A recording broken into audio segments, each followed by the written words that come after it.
So tonight's speaker is Janine Marriott, who is the Public Engagement Manager at Arnos Vale Cemetery in Bristol. And Janine will be talking to us tonight about cemetery tourism, past and present. Thank you all for joining us, and thank you, Janine, for joining us to talk about this really interesting topic. And if you want to take it away, thank you.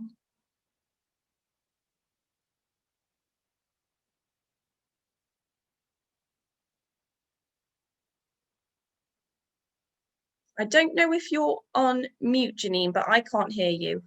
Can you all see my screen? Fab. Right, I will get started then. So, as said, I am Janine Marriott. I'm the Public Engagement Manager at Arnos Vale Cemetery down in Bristol, the first great cemetery down in the southwest. I did another talk on that, so I'm not going to talk about Arnos Vale today. I'm also doing a doctorate in public engagement in historic cemeteries. So this is where my research lies at the moment. This is a new talk for me, so excuse me if I refer to my notes occasionally. So cemeteries, death tourism is kind of regarded as a bit of a new activity, but actually people have been visiting places of burial and memorialisation for hundreds of years. From medieval pilgrimages to the burial places of saints.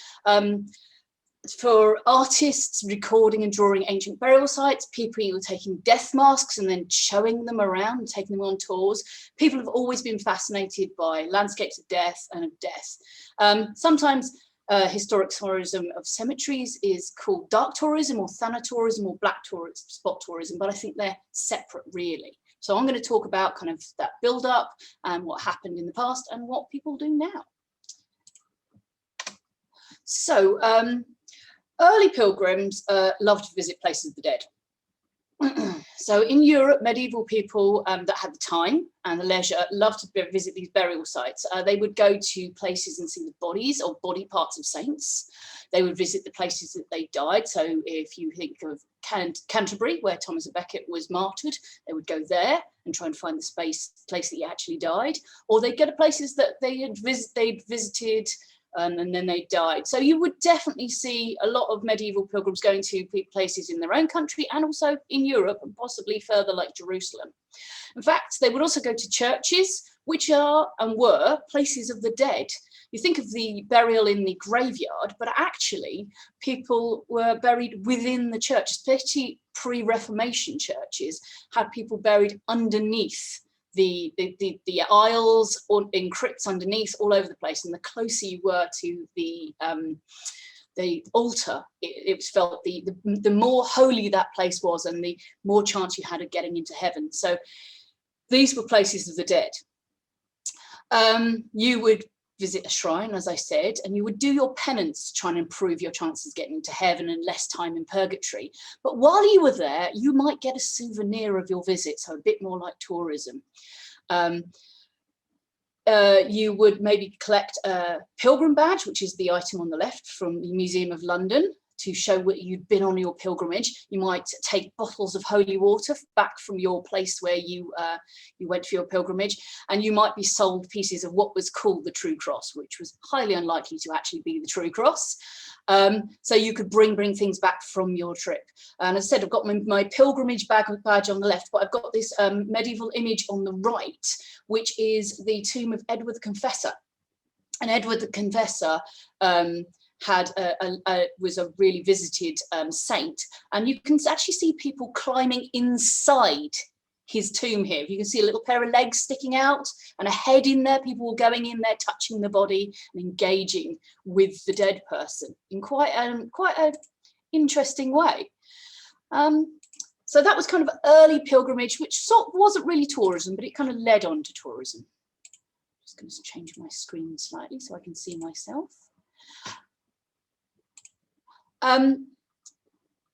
Moving on a bit, probably closer to what we would call tourism now, is the grand tour.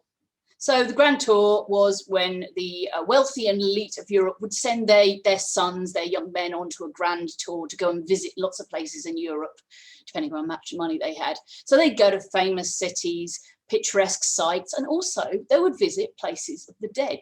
So on the left, you see Herculaneum, so Pompeii, and obviously that's a place of ruins. But also you would see human remains in Pompeii, because you can and you still can go and see the people who were left when they were burned by that pyroclastic flow. So quite dramatic. You also have, you could also go to Rome and do lots of things in Rome, but you could also visit the catacombs in Rome. And the catacombs were from the 3rd and 4th century AD, but they were rediscovered in the 16th century, and they were excavated, and people would go and visit these catacombs and learn about the people who were buried there. You might even bring back something from your travels. So this is called the Badminton Sarcophagus, and it's a really splendid, well-preserved 3rd century piece of Roman funerary art. So it is where someone would have been buried. It was found in Rome, but it was brought back to Badminton House in Gloucestershire, England in 1733 and put on display as evidence of their grand tour. So that item is a piece of death memoria. So you might have a piece of sculpture, piece from a burial space. So that is another example of this kind of tourism, this kind of visiting spaces of death and bringing something back with you. So that's pretty unusual. Now, also from about, probably 17th century onwards, maybe earlier, artists would go to beautiful burial spaces, really picturesque, gorgeous places, and they would sketch them and draw them, and then they would obviously bring those images back and display them as part of their job. And this is the view of the Protestant burying ground in Rome by Thomas Cole, probably about 1833, and I'm going to talk a little bit more about this in a moment. But this is the place where Keats and Shelley are remembered. Now, none of their graves are obvious on that image there, but this artist had been and they'd drawn this kind of bucolic landscape that they'd seen. So it was perfectly normal to go to this site and draw this lovely landscape. It wasn't just artists doing that.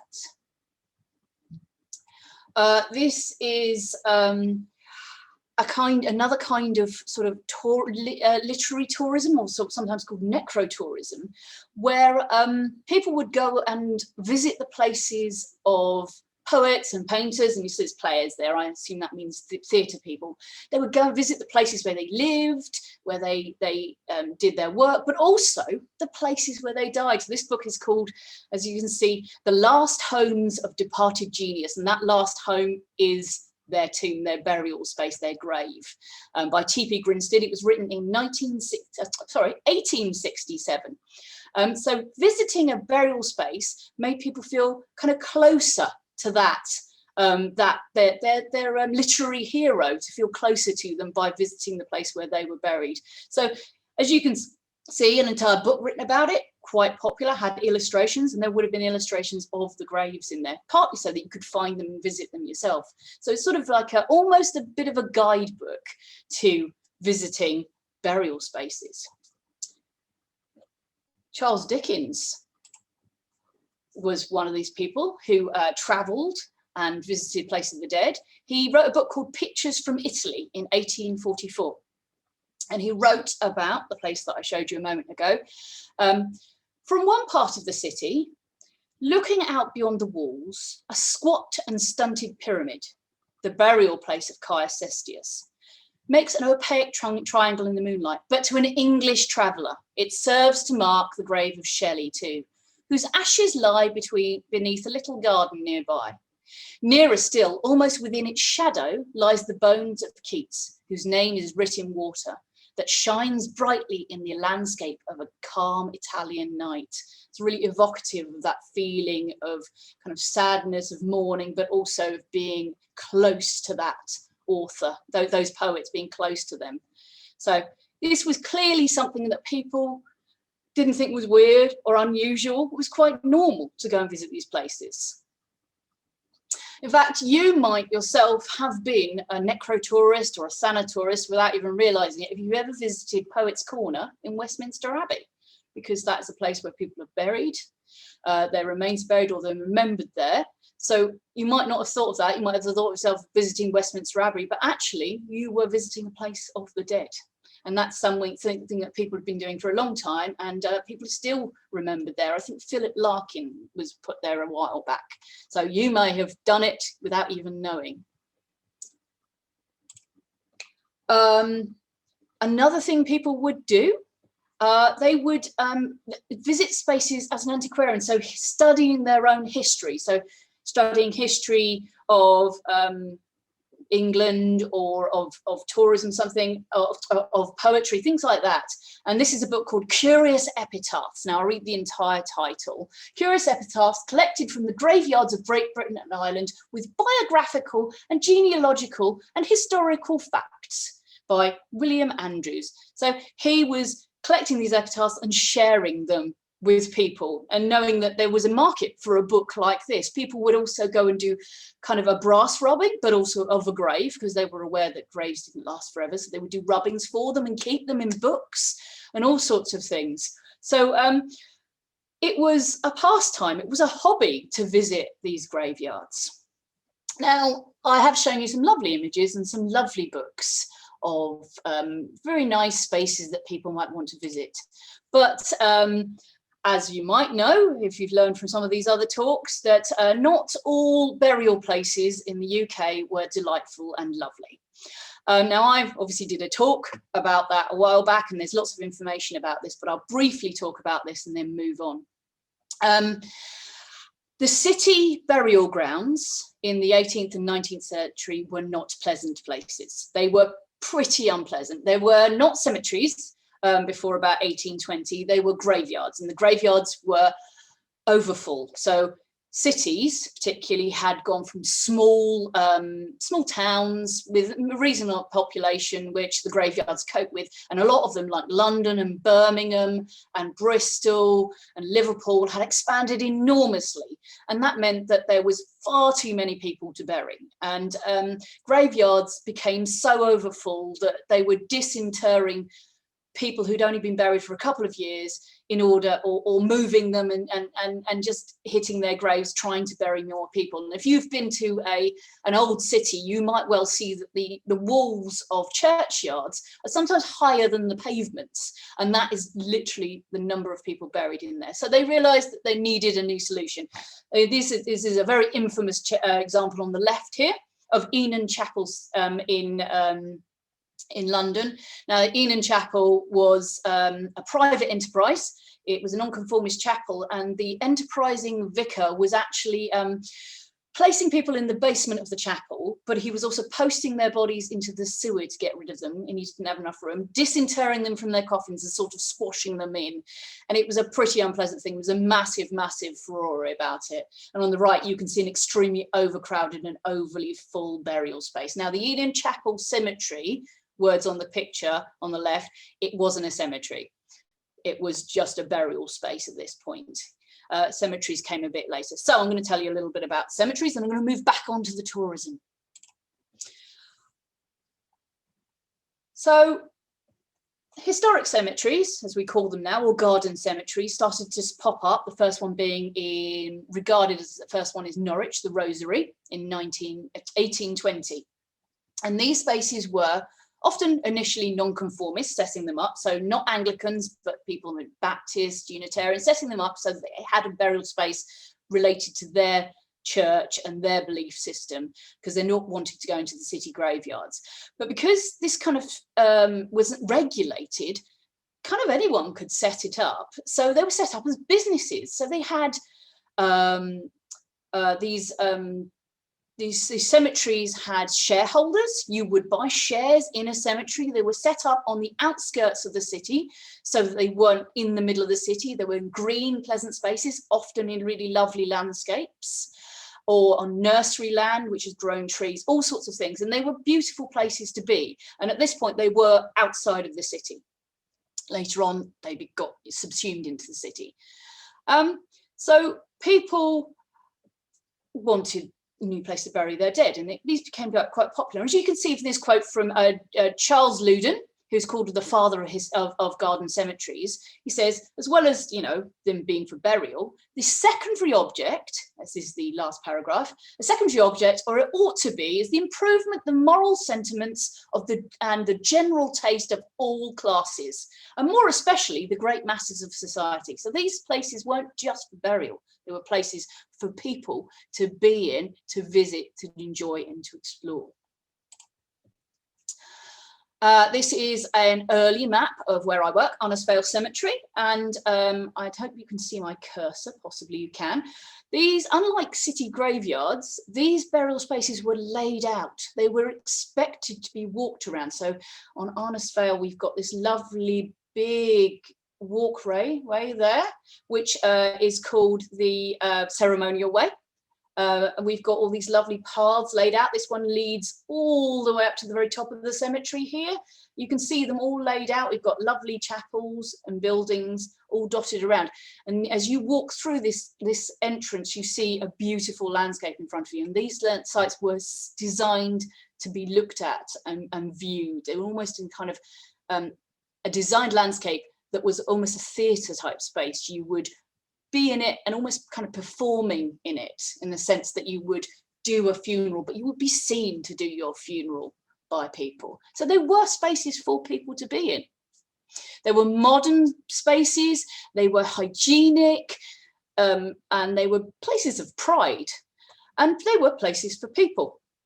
And also at this point, most parks in the late Georgian, early Victorian period were private. You couldn't just go to a park for a walk, but a cemetery you could. So anyone could walk into a cemetery and have a walk around, look at the beautiful trees, see the lawns, the flower plantings, learn about the trees. So these spaces were definitely built for people to be in. And in Victorian England, there was not a huge amount that you could do as a good Christian on a Sunday, but you could visit a cemetery and think about your own mortality, because that's the way the Victorians think. And you can see this book was created, the Christian Visitor's Guide Handbook to London. But on the in this line here, I think hopefully you can see my cursor. It says, companion to religious and benevolent societies, ragged schools and suburban cemeteries. So it's actually recommending that you visit a suburban cemetery as part of your walk around London, to go and look at a suburban cemetery.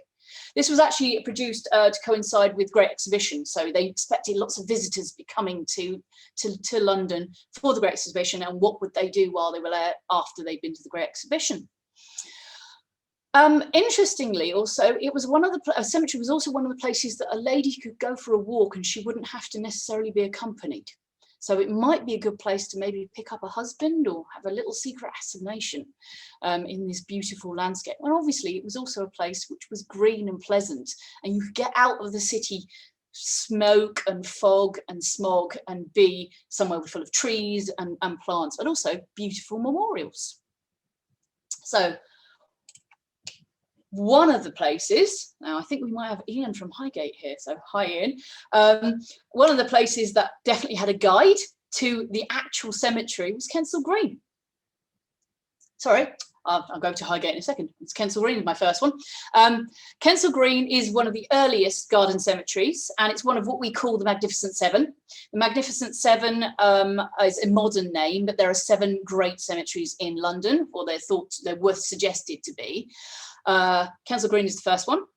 Highgate comes a bit later. Tower Hamlets is the last of the 7, but you know, worthy addition to that. And Kensington Green, as you can see, had a guidebook, and in fact this is the new and revised edition, suggesting that there were lots of other editions or several editions to this. So as people died and were buried in the cemetery, they would update this guidebook and tell people about it. And you can see this little description from The Mirror of Literature, Amusement and Instruction from the 20th of April 1831 says, it tells you a little bit about how you could get to the burial ground, how you visit the cemetery, what you might see there. It compares it to a place called Père Lachaise, which I'll talk about in a little bit. It talks about the trees and the evergreens, and it just suggests that it's just a suggestion you might want to go visit. So it's obviously a normal thing to do. Right, and it wasn't just London. I will come back to London, but London isn't the only place with beautiful historic cemeteries. Well, at this point, modern cemeteries. This is Warriston Cemetery in Edinburgh, and it was quite famous, and it still is quite famous. And as you can see from these images, these plate images, that there are people wandering the landscape. There are people here. There's a little family in the bottom corner here. They're wandering the landscape. They're having a look. They're having a nice day out. They're not mourning or sad. They're going for a walk. So clearly it's an expected thing that people would go for a walk in these spaces. This lady here is probably mourning. She's wearing mourning clothes, but these other people are not. So it would be several different types of people, but definitely a place to explore and enjoy. And that's why one of the reasons these monuments are so beautiful. You were going there to think about mortality, but think about these people and learn about their lives.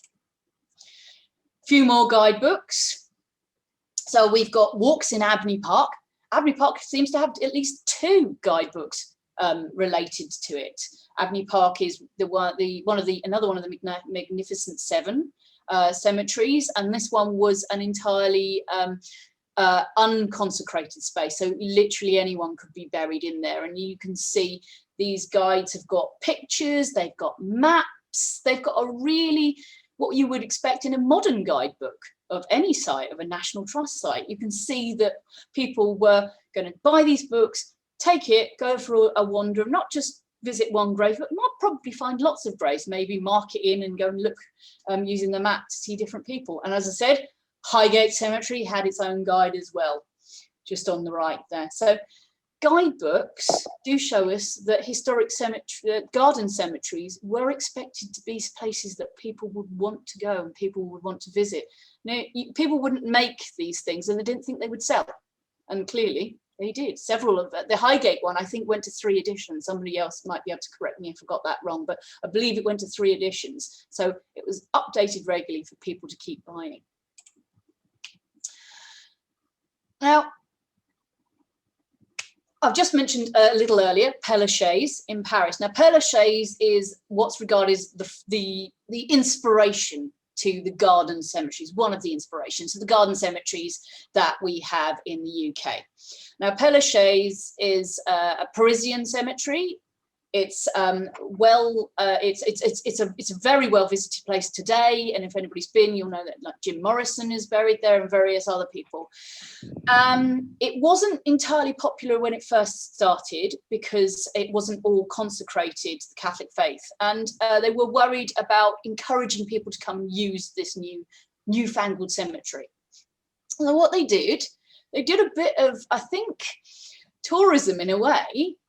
They dug up some people called Heloise and Abelard, I hope that's how you pronounce it, who were actually 12th century lovers who had, beautiful tragic story, who were buried in another place. They dug them up, they put them in Père Lachaise and gave them this amazing memorial. And you can see these little Victorian people at the bottom sitting near to the grave, clearly having nice chats. So they dug these people up and said, look, you want to be buried here and you want to visit because look at this beautiful memorial, look at these amazing people we have buried here. So that's quite a bold move to actually rebury somewhere else, to encourage people to use your cemetery for the original purpose, but also encourage them to visit and look at the beautiful memorial that's there. If Paris itself had lots of guides in the Georgian and Victorian period, the 19th century. There was a guide to the catacombs in Paris, to the cemeteries. There were at least 3 guides to Père Lachaise itself, 1825, 1830 and 1847. And there was also a guide to the National Mausoleum in France. So it's clearly an important business to encourage people to visit these sites of burial. An English visitor, I'll read this for you, an English visitor in 1866 wrote of Père Lachaise, "A cemetery could hardly be more appropriately named a city of the dead than that of Père Lachaise at Paris. Its flowers, shrubbery and gravelled walks remain one well of the public gardens prepared for the benefit of the rich and the poor. To attempt to describe monuments would be idle among such quality of tombs that are, to some degree, remarkable. And often those persons whose name and fame has spread the farthest and are known the best in other parts of the earth have a more modest pretensions than those who have been heroes for only an hour, or have no other name than prince or fame or fortune. This was somebody, it's written in the Ladies' Repository, volume 26 in 1866. So it's a much longer article, but I just thought I'd give you a little taste of that. So that is the second grave of Heloise and Abelard. Again, more people writing, not just Charles Dickens, other writers. So on the right, we have a guidebook, a guide from a lady called Mariana Stark, who was in her day quite a famous travel writer, quite unusual for her time. And you see, she wrote travels in Europe, and she actually created a kind of rating system, which is kind of the first time that ratings for guidebooks for staying places happen. So, you know, the Michelin stars that people use now, she sort of invented that. She used exclamation marks instead of stars, but she pretty much invented that, and she was really well known in her time. As you can see, she wrote guidebooks to various places. Jules Verne wrote in a book called Backwards to Britain, which I recently came across and really enjoyed reading because I had no idea he'd written this, he writes several times about visiting graveyards, visiting cemeteries as part of his visit to Britain. But I'll read you one quote from it. He wrote, "Back in Inverness Row, Miss B led them across the street to Edinburgh's new cemetery, as if it was a pleasure ground and the most natural place on earth to visit. It was indeed a lovely garden with lawns and box shrub borders along the paths. The tombs were pleasant to contemplate, and in that cool, shaded place, they made one yearn to lie down in eternal peace. In such a cemetery, death does not take on a funereal gloom of France's mausoleums and truncated tombs. The tombs are like charming cottages where life flows past, leisurely and pleasant." So again, writing about visiting cemeteries is quite normal. It wasn't just the Europeans visiting cemeteries. Some people have probably come across images of picnics in cemeteries. So across the pond, people were also visiting beautiful cemeteries. In America, they tend to be called lawn or rural cemeteries rather than garden cemeteries. And Mount Auburn was the first, but there were lots of others. And you can see the picture on the right. Families would go and spend the day in a cemetery in the same way you might visit a park. They would take a picnic. They would often go and visit the grave of a loved one, but they'd also go for a walk round, sit on the beautiful lawns, look at the lovely ponds, and just be in the space. Again, a space that everybody was allowed in. Nobody was excluded from, well, no, that's not true in America, but many people could visit, the poor and the rich. I could go into another thing entirely, but lots of people were able to visit. You can see this family on the right. So, and again, guidebooks to lots of American cemeteries, and one in the middle here is for Laurel Hill Cemetery.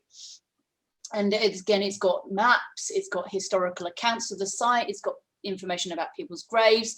So you really would go and enjoy and explore these spaces. A lady called Lady Emmeline Stuart Wortley decided to go for a trip to America in 1849. She was in mourning and she decided to go on a visit. Her husband had died, so she went to America for a trip. And she said in her book, which is called, it's not the most enticing title, Travels in the United States, etc., during 1849 and 50. She wrote, "After sitting a while, we went with Mr. and Miss Everett in their carriage to Mount Auburn, the spacious and beautiful cemetery. The finely diversified grounds occupy 100 acres. In general, profusely adorned with rich variety of trees and in some places plastered with ornamental shrubbery. There are some tombs graced with charming flower beds." So she was taken on a tour of a cemetery by her hosts, the Everetts. But this kind of habit did die away. And there are a few reasons why we stopped doing this for a while and why it seems like a new idea to us again. Now, one of the main reasons probably was World War One. The Victorians they say people call it a celebration of death, but it was more an embracing of life and death and the circle of life. And they did have very complicated and complex mourning ritual, and they bought their own graves in advance if they could. There was quite a lot of acknowledgement of death. And so visiting cemetery seems like a natural part of that. But World War One, the destruction and the death and the horror of World War One meant that people became very sort of tired of death, tired of talking about death. Nobody escaped having a family member or a relative or a friend injured or die in that conflict. There was constant funerals and death notices all the time. So it became very wearing. So that's one of the reasons for the kind of why this probably didn't seem like appropriate after that hideous death toll. The other reason that visiting cemeteries other two reasons that visiting cemeteries probably became less popular was that cremation became much more popular, certainly in the UK. In the UK, about 76% of the population today are cremated. We're not buried quite so much. So cremation became popular, and you don't have to have a headstone. You don't even have to be in a cemetery or a graveyard. With your ashes, they could live on your mantelpiece or in your back garden or wherever. So that kind of memorialisation and visiting a grave wasn't necessary. And the other thing is these historic cemeteries became full. Arnos Vale is 42 acres and it's almost full. Mount Auburn was 100, so they probably got more space. But in the UK, it was just that there wasn't enough room for anyone anymore. So people started going to the new modern municipal cemeteries for their loved ones to be remembered. So visiting cemeteries as a part of your daily life became less important, less relevant, but also it seemed a bit inappropriate, almost old-fashioned to do this. And these spaces became hideously neglected and not cared for. As I said, most of these cemeteries, particularly the early ones, were set up by private companies, and not many of them still are owned by private companies. So an example again is Arnos Vale. Arnos Vale was by the 1980s owned by a single individual, and that single individual didn't want to turn it into a cemetery. He didn't want to use it as a cemetery. It wasn't making any money. He wanted to turn it to housing and industrial units, just get rid of it as a cemetery altogether. And you can see one of the reasons is that it is highly neglected. This is the grave of a geologist who discovered the Devonian layer, so actually quite an important person historically. And this is the friends of Arnos Vale who helped save the cemetery had uncovered his grave, and you can see the layer of dirt and refuse that is just piled up there. These places became incredibly neglected and incredibly unlooked after, and people didn't want to go to them because they were dangerous. They just weren't pleasant spaces to be. So they started being rescued.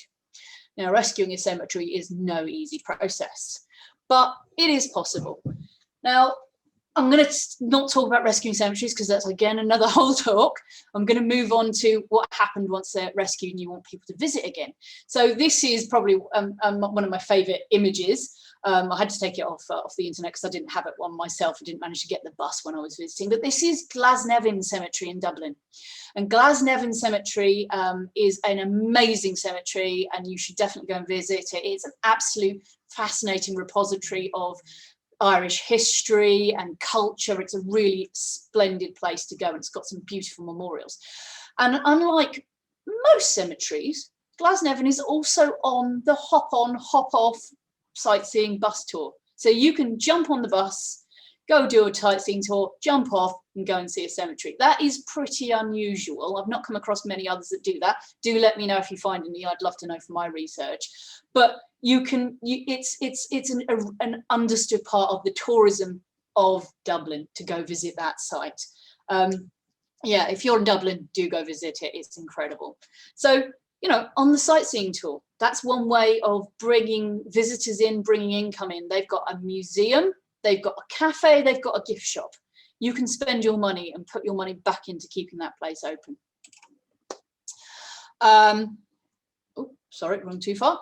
Probably the bread and butter of most historic cemeteries that welcome visitors, and not all of them do, and some of them don't really do that at all, but a lot of the big ones do now, is the guided tour. And this is a picture on the left is from Highgate Cemetery. So Highgate Cemetery obviously is famous for its tours, and also famous for some of the people that are buried there. Karl Marx probably been the most well known of people there, but it runs guided tours. Obviously did. I'm just putting COVID aside. Nothing's normal in COVID, but guided tours are run there, incredibly popular. They're very, very frequent, and a lot of the historic, in fact, I think all the historic cemeteries in London definitely run guided tours. I certainly know Tower Hamlets do once COVID restrictions are once it's allowed again. And you know, guided tours are an incredible way of introducing people to the stories of the people buried there, the landscape, and then letting them find out about the site. On the right here, we've got a slightly unusual guided tour. This is Arnos Vale again. This is my wonderful guide Charlotte doing a night tour, and this is our morbid curiosity tour. And morbid curiosity tour came out of questions that we had from visitors and survey, that people said, oh yeah, you tell us all about their lives, you tell us all about their graves or the monuments, whatever, but how did they die? So actually, we made a tour about how people died, and we've got a tour full of stories of death. And actually you think, oh, that's a bit grim and a bit morbid. We do talk about people's lives as well and what they did, but people find it fascinating. And that tour, when we put it on, is almost always fully booked. We don't always do it at night, but when we do it at night, people absolutely love it. So it's a really popular tour. So guided tours is a really important way of cemetery tourism, where people are bringing people back into these sites to learn about them and enjoy them and engage with them. And often you'll find that someone will go on one tour and then they'll go on a different tour, or they might come for a cup of tea the next day, or they might do another thing. So it's kind of a way of getting an audience that keeps coming back.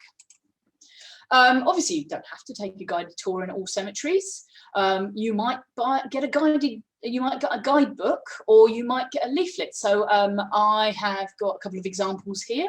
Arnos Vale's guidebook on the top left, we've got some information about people buried there, the landscape, the wildlife, all that kind of thing.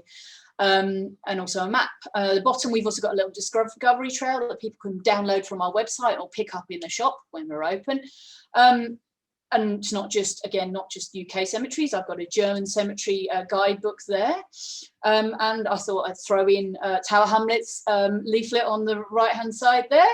That's their symbolism guide. So people are encouraged to explore and enjoy, just like in the Victorian period. You're meant to go to these spaces, you're meant to enjoy them, meant to be in them. You might host a talk in a cemetery, so it might not be about the cemetery, but it might be in the cemetery. So, or it might be a talk about another burial space. This is from London Month of the Dead. Obviously I haven't got any new current ones. This is 2018, just because nothing's happening at the moment. So this might be another way of encouraging people to engage with the space that they might not have thought of before. So cemeteries now need to keep themselves open, and one of those ways is to host events. And you might think, oh, that's a bit weird, but actually they're quite popular. So theatre events, this is Highgate on the left and Abney Park on the right. Or you might host, we have a regular ball in our Anglican chapel called the Bats Ball, incredibly popular, sells out in a couple of days. It's run by an outside organisation, but we support that, and it often goes along with the tour. So people might go on a tour as part of their visit for the ball, and then go and dance the night away. Theatre performances don't go into the cellar. They've gone to a number of different sites doing their performances. We also at Arnos Vale host outdoor screenings. We're certainly not the only ones who host screenings of films and things in order to bring income in and keep the place open. As you can see, ours says sold out there. The first time we hosted an outdoor screening, I'd just like to make it clear, our screenings are in spaces where there's no graves, people are sat down in front of one of our beautiful chapels on seats, and they're not on top of anybody. So it's respectful in that sense, and it's at night, so there's no visitors. This sold out so fast, it crashed our website. So it was pretty popular, and we had to do an additional showing. So people really want to do that, and they'll say, "Oh, we heard about your film night, and we realised that you do tours." So it's another way of engaging visitors in the site and in the space. So we also sometimes host films inside one of our beautiful chapels. Again, this brings income in to keep this beautiful chapel open and visitable, so people can use that space, engage in that space, and it keeps it open. So it may feel very commercial to use tourism for this reason, but in order to maintain a 176-year-old chapel, you need a lot of money in order to do that. And being able to do this in this space is good. You have to be careful about what you show and what you don't show, though. In Europe, it's also quite normal to go and visit a cemetery now. So this is the Association of Significant Cemeteries in Europe. They have a cemeteries route. They've developed a route around Europe. You can go and visit different cemeteries, and they suggest different places for you to go to, as it says, admire art, history, architecture, nature, and heritage. So it's all about those things. It's all about people's heritage, people's lives, and remembering those people. So do check out their website. They've got some really useful stuff there. And they actually put little plaques out different cemeteries to show you that that's a member of the association, that you can visit that. So it's not just in the UK. It is definitely something that happens all over, certainly the Europe and definitely in America. This is an example of Greenwood Cemetery, which is kind of well known for different things that it does. But this is them having a jazz performance. And I know of a Belgian cemetery where they had an orchestra down in the catacombs, and it's a basement catacomb with 2 entrances, and you could hear the music coming from inside the catacombs. It was really apparently a very beautiful experience. But music in a cemetery, probably not something that the original Victorians would have expected to hear and see, but it seems like a natural progression about using these beautiful landscapes, which are now in cities, and they are really important for urban dwellers to have a green space and a useful space for communities to be in and people to enjoy. So I'm almost done, and hopefully I'll be given some chances to ask questions in a second. We could also go back to this kind of original idea of thinking about your own mortality. So historic cemeteries allowed garden cemeteries were for being in and thinking about your own death and your own life and the kind of person you are. And actually at Arnos Vale, we still do that. We have an event called Life, Death and the Rest every year. And this is Liz Rothschild. Liz Rothschild is a theatre performer. She also owns a memorial woodland where she buries people. And she does a performance piece all about, well, she makes her own wicker coffin, as you can see on the right there. She makes her own wicker coffin and talks about death and asks people in the audience to interact. And it's a really kind of death positive but comfortable way of talking about this. And actually psychologists suggest that it's actually healthy to talk about your own death and also what you like when you die. And it takes the onus off your family not knowing what you would like. So it may seem a bit morbid, but it's kind of how the Victorian intention of the historic cemetery. It's not always welcomed, all the things that go on in cemeteries. Some people might say that these are just cemeteries, they should just be cemeteries and nothing else. It should only be for those people with family buried there. And you can kind of see that point of view. This is a discussion that happened on Facebook about a comedy cellist doing a performance in Abbey Park. And this person says, you would not be saying that if you had family buried in the cemetery as I do. And that is something that has to be brought into consideration when you're thinking about these cemeteries. But there is probably a place, hopefully, for all those views to ensure that everybody's views are respected, that people's family are respected, but also encouraging people to engage with these spaces. So I will leave you with a very quick quote, and then I will take some questions if you like. In a contemporary secular age, where ordinary death is hidden behind medical and professional facades, yet extraordinary death is recreated for popular consumption, dark tourism plays a potential mediating role between life and death.